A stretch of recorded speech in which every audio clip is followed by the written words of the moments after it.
দেশ বিদেশের বাছাই করা খবর নিয়ে সর্বদাই সত্য সন্ধানী ই নিউজ ভারত।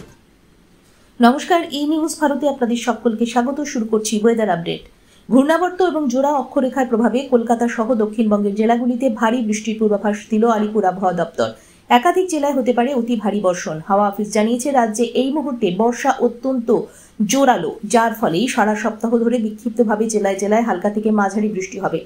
তবে সমুদ্রে আপাতত কোনো সতর্কতা নেই। আজ রবিবার কলকাতায় ভারী বৃষ্টির সম্ভাবনা রয়েছে। এছাড়াও ভারী বৃষ্টির পূর্বাভাস রয়েছে হাওড়া এবং পূর্ব মেদিনীপুরেও। রবিবার ভারী থেকে অতি ভারী বৃষ্টির পূর্বাভাস হুগলি, উত্তর চব্বিশ পরগনা, দক্ষিণ চব্বিশ পরগনা, পশ্চিম মেদিনীপুর, ঝাড়গ্রাম, পুরুলিয়া, বাঁকুড়া, পূর্ব বর্ধমান, পশ্চিম বর্ধমান, বীরভূম, নদিয়া এবং মুর্শিদাবাদে।